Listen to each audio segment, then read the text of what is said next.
저는 기독교 목사인데요.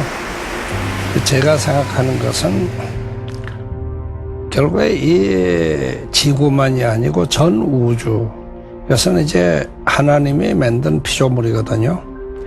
근데 이 전체가 나는 하나님의 사랑에 의해서 만들어졌고 서로 사랑하고 서로 도움에 살아야 되도록 이렇게 만들어졌는데, 그러니까 이것이 이제 사람들의 욕심과 이런 것으로서 이게 여러 가지 문제가 나오는데, 이 문제를 바로잡으려면 기독교는 여기까지나 하더라도 여기는 아니다 하는 그런 소위 중세기 시대의 성역과 세속을 갈라놓는 그런 것은 그거는 잘못이다.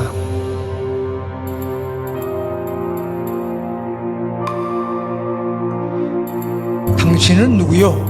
이렇게 물었을 때 당신은 정치가요? 아니요. 사회운동가요? 아니요. 성직자요? 아니요. 그러면 당신은 누구요? 이렇게 강 목사님에게 물으니까 나는 빈들에서 외치는 소리요. 이렇게 대답을 하셨습니다. 이 에스겔서 37장을 보면 여기에는 하나님께서 하나님의 종인 에스겔을 손으로 잡아 끌고 어디로 가느냐 하게 되면 성전으로 데리고 간 것도 아니고, 그렇다고 영광스러운 하나님의 나라를 명심시켜 준 것도 아니고, 그 뼈들이 가득히 있는 해골 골짜기에 데리고 가서 그것을 보게 했다.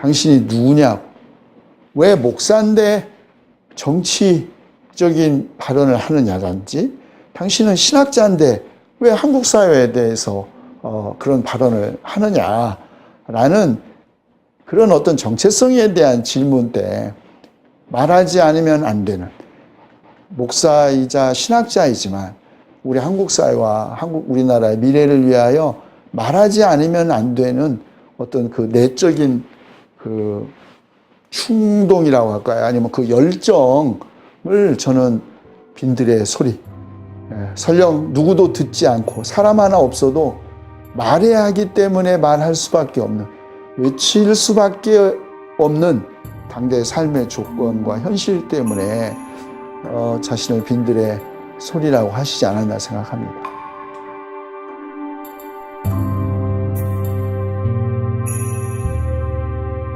가장 강조점이 뭐냐 하게 되면 이 대화입니다. 대화. 서로 다른 사람들이 아까 얘기했지만 서로 아주 다른 사람들이 한데 모아서 서로가 이해를 하고 공동의 광장을 찾으면 진짜 변혁의 힘은 거기서 일어나는 거다. 그래서 서로가 인간과 인간, 집단과 집단 사이에 맥힌 것을 풀어버리는 것. 그런 것이 없이는 안 된다 하는 것이 제 신념이고, 그러니까 이것이 서로 상호 협력을 하고 힘을 합할 수만 있으면 나는 세계에서 가장 선택받은 위대한 국민이라는 신념을 내가 가지고 있기 때문에, 그렇기 때문에 무엇보다도 서로 이런 사람들을 한데다 이렇게 힘을 합하게 하는 그런 것은 대화를 통해서 해야지 어떤 무슨 물리적인 힘으로 묶어서 두는 게 아니니까. 첫째로 대화는 절대로 필요하고요. 대화가 없이는 우리나라의 민주화도 절대 불가능이고 남북 통일도 안 됩니다. 그렇기 때문에 대화는 절대로 필요하고 대화는 가능한 겁니다.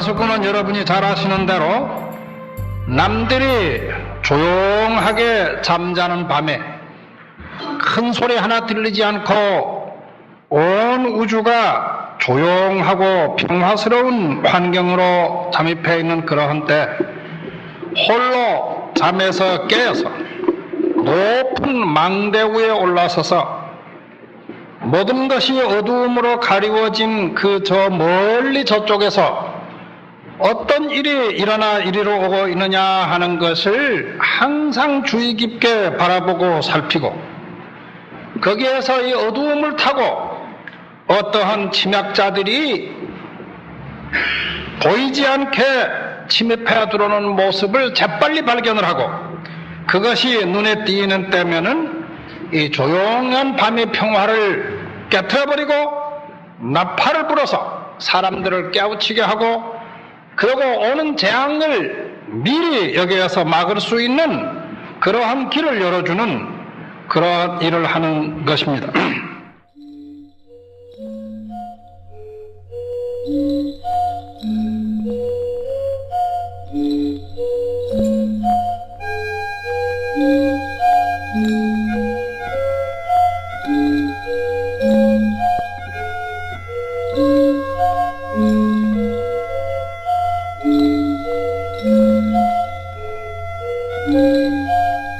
빈들, 그분이 외치기 시작할 때는 한국이라는 나라는 이미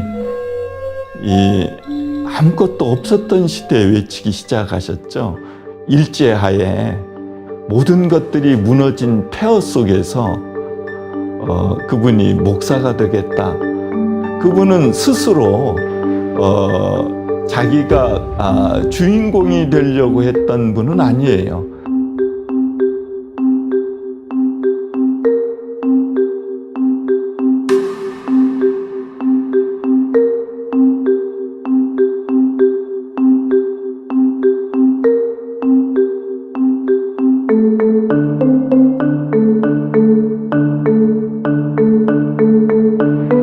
그래서 그 대답은 당신께만 있습니다. 이렇게 할 때 하나님께서는 에스겔에게 너는 이제 이 뼈들에게 내 말을 전해라 이런 말을 합니다. 저는 이 말을 읽으면서 참으로 하나님의 말을 전한다는 일이 얼마나 무섭고 떨리는 일인 것을 깨닫습니다. 목사인 나는 매주일 여러분 앞에 나서 설교를 합니다. 하나님의 말씀을 가지고 증언을 합니다.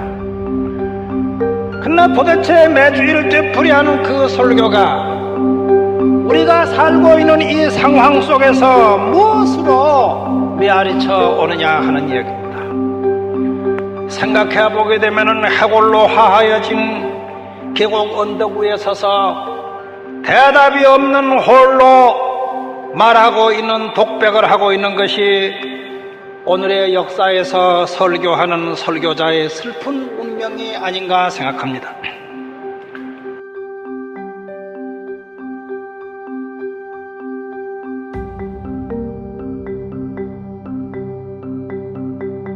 하지만 강 목사님은 굉장히 리버럴 하셨던 분이었던 것 같아요.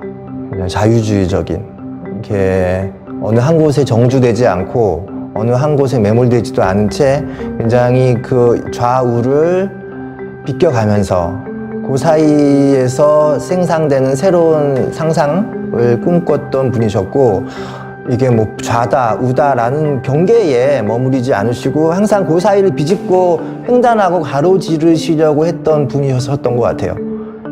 아시다시피 그 진보도 그렇고 뭐 보수도 그렇고 자기네들의 영토, 자기네들의 구역이 있죠. 그 구역에 대한 집착, 그 영토에 대한 뭐 집착, 그것이 그 에너지는 같은 것 같아요. 그 강고함과 그 견고함은. 하지만 강 목사님은 그걸 되게 경계했던 것 같아요. 진보가 갖고 있는, 보수가 갖고 있는 그 경직성, 나름대로 순혈주의, 그 교주주의적인 그런 부분들에 대해서는 분명히 이제 반대를 하셨고, 그건 진보도 마찬가지였고 보수도 마찬가지였고, 그런 면에서 한 목사님 굉장히 자유로운 영혼이셨고 어느 한쪽으로부터 서지 않으시려고 했고 그렇기 때문에 어느 한쪽으로부터도 다 의심의 눈초리를 받지 않았을까라는 생각도 들기도 하지만 오히려 그것 때문에 강 목사님 밑에 굉장히 많은 분들이 가서 거할 수 있었고 많은 분들이 가서 대화를 했고 많은 분들이 가서 의견을 물었고 뭐 그러한 강 목사님의 품, 넉넉함이 있었기 때문에 그것이 가능하지 않았을까라는 생각이 좀 듭니다.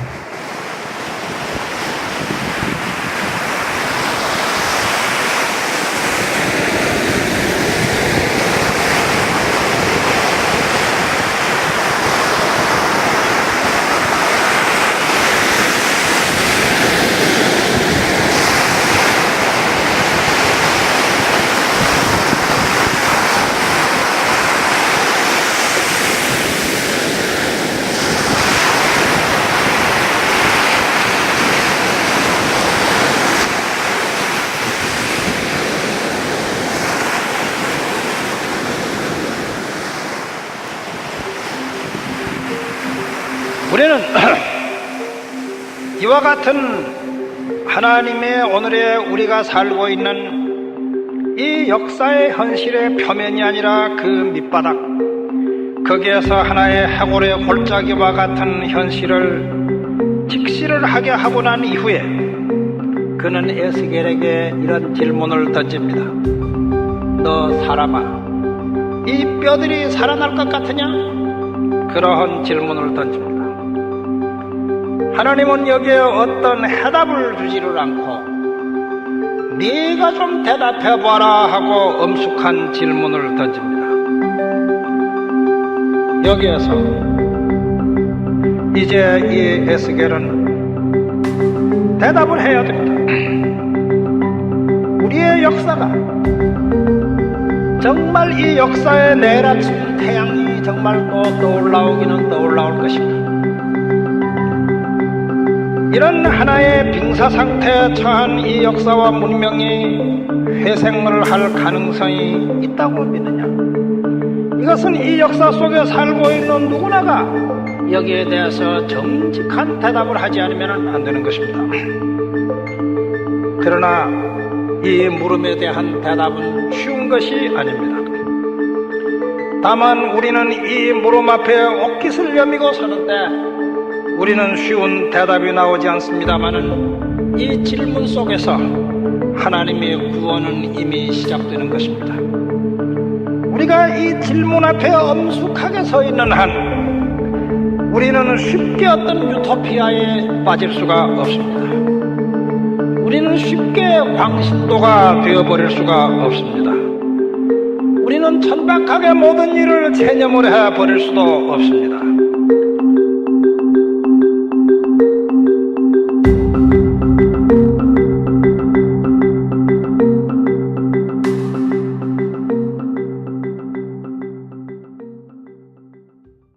지금 우리는 무슨 어떤 통일을 하느냐, 뭐 낮은 단계의 연합이냐, 뭐 그런 건 지금 얘기하지 말자는 겁니다. 저는 그런 거 하지 말고 위선 남과 북 사이에 다시는 전쟁이 일어날 가능성이 없는, 그리고 그 전부 대결을 해가지고 군비만 자꾸 성장시켜가지고 경제가 파탄으로 들어가고 이렇게 되지 않고 그런 대결 구도가 평화 구도로 바뀌어지고 그래서 서로 남과 북 사이에 같은 동포로서의 이것이 올라가는 그런 것을 제가 생각하는 겁니다.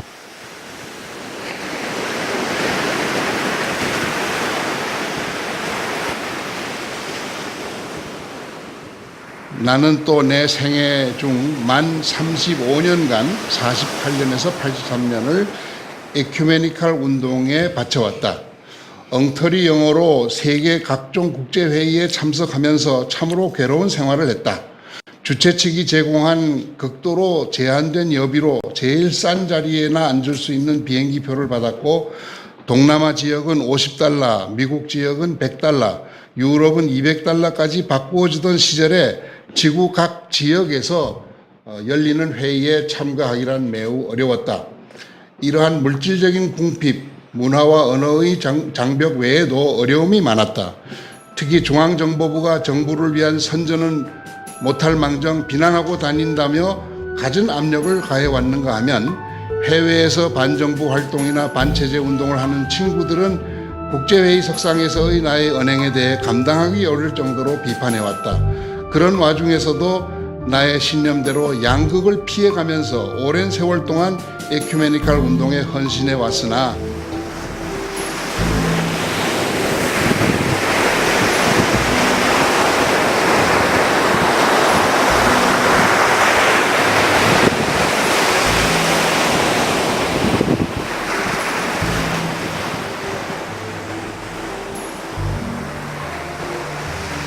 나는 양편에서 오해를 많이 받는 사람인데, 말하자면 조금 급진적인 그 개혁주의자, 뭐 혁명이라고 할까, 이런 운동권, 여기서는 보게 되면 상당히 그 보수적으로 보여지겠죠.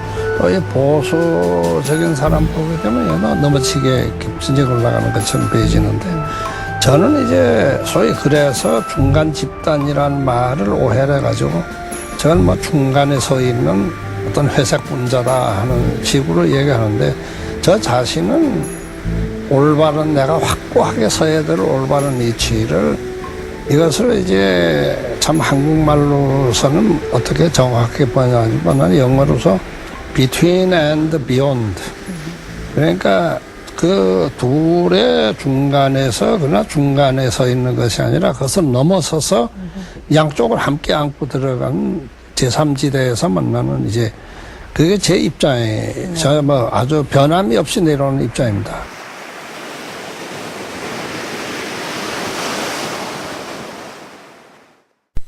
그 저는 소위 그 뭐 애국심 뭐 이런 얘기하는데, 우리가 두 가지를 경계해야 됩니다. 하나는 내가 나라를 사랑한다는 말은 그 우리나라만의 하는 그 우리의 문화 제일이고 우리 전통이 제일이고 내 민족이 제일이고 뭐 그 여건 다 틀렸고 하는 그런 폐쇄적인 쇼비니즘, 그것은 전혀 그 나라를 사랑하는 태도가 아니다. 그렇다고 하여서 그 뭐 우리 민족이란 어떻게 하는 그런 그 열등감이라든지 그러질 않으면 뭐 이제는 세계가 다 하나인데 뭐 무슨 민족이라고 구체할 게 뭐 있느냐 하는 그런 코스모폴리타니즘, 이제 이 두 가지는 대단히 잘못된 것이다. 네. 그렇기 때문에 역시 여기에서 제가 늘 이야기를 하는 건 문화나 모든 면에 이 보편성과 특수성이라는 것을 봐야 된다. 우리는 어떻게 되느냐, 적어도 우리는 한국이라는 것이 한국 사람만 잘 사는 세계가 되어서는 안 된다. 그렇죠. 전 세계가 이젠 지구촌이니까 전 세계 인류가 평화스럽게 살아야 되고 인류의 문화가 발달돼야 되는데, 그러자면 그 인류라는 건 뭐냐고요. 그건 막연한 거 아니다고요.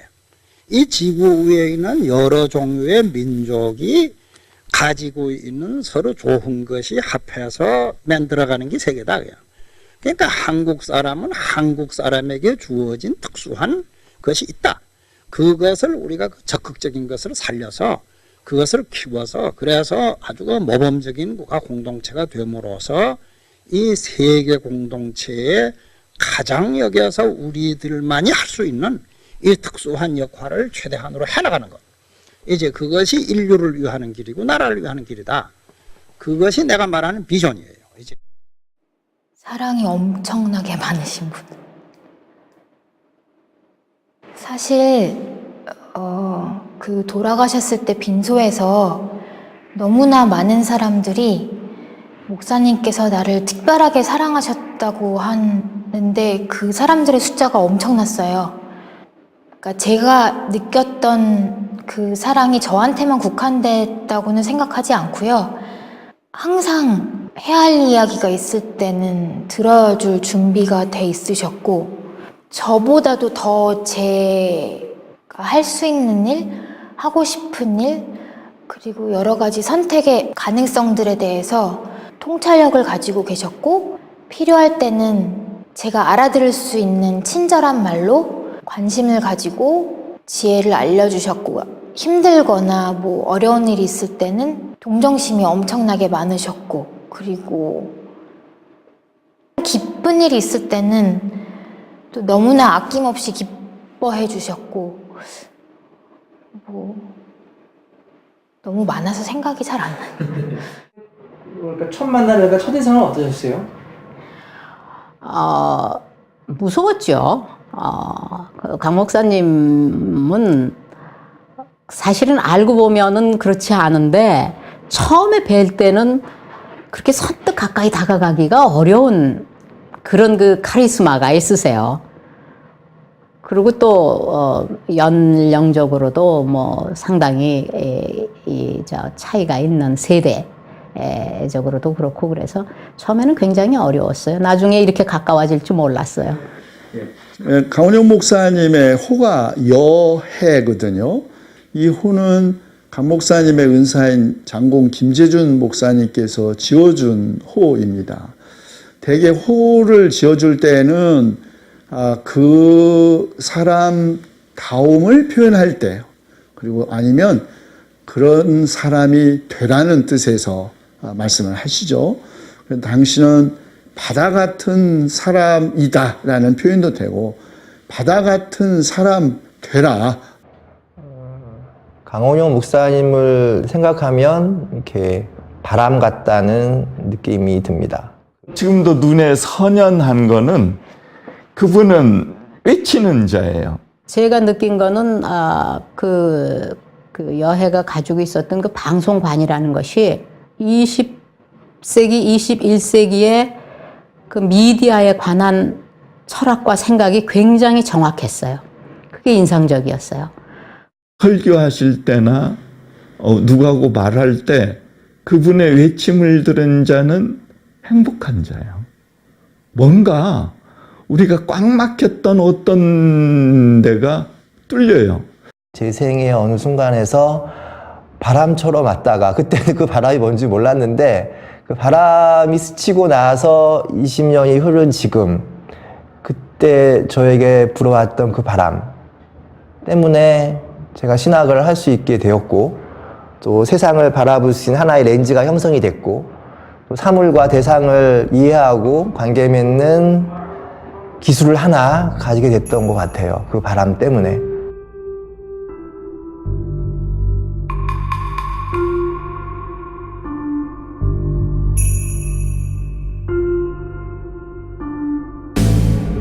우리가 사는 이 지구에 하나의 선과 선의 선 사이에서 보다 더 큰 선을 택하도록 하고 노력을 하고 사는 그런 행복한 사회가 있고, 또 선과 악이 극단으로 대립된, 예를 들면 정치로 말하면 독재와 민주의 세력, 이러한 사회에서는 선을 택하고 악을 저항을 하면 되는 것입니다.